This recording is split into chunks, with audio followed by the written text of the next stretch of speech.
Ang kilig moments ni Kim Chiu at Paolo Avellino nagpapainit ng rumor ng pag-iibigan. Ang on-screen chemistry ni Kim Chiu at Paolo Avellino ay talagang nakakaengganyo sa mga manunood sa loob ng maraming taon.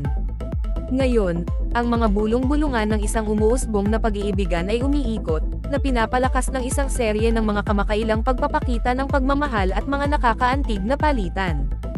Ang dalawang aktor ay nagtulungan sa 3 proyekto ng sunod-sunod, Linlang, 2023, What's Wrong with Secretary Kim?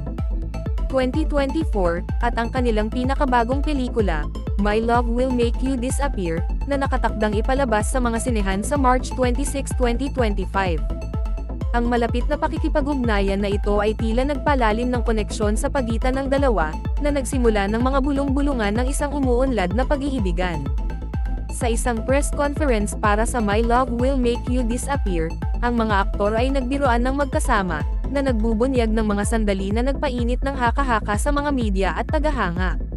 Si Kim Chiu ay umamin na nakakaranas ng kilig, isang salitang Filipino na nangangahulugang pakiramdam ng excitement o kagalakan, na kadalasang nauugnay sa pag-iibigan, nang si Paolo ay magbigay sa kanya ng isang passtray.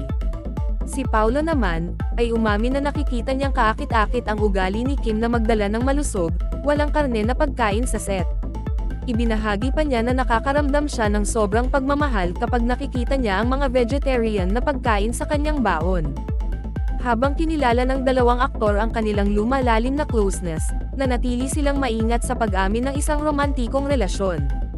Masaya silang nakisali sa panunukso ng kanilang mga katrabaho, na binanggit ang isang iminungkahing group chat sa gitna ng mga katrabaho ni Kim, kung saan makakatanggap sila ng mga update sa katayuan ng kanyang relasyon kay Paolo.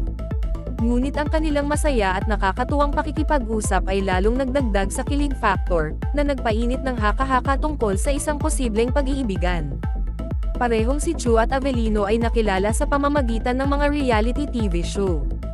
Si Chiu ang big winner ng Pinoy Big Brother noong 2006, habang si Avellino ay isang finalist sa Starstruck sa GMA7.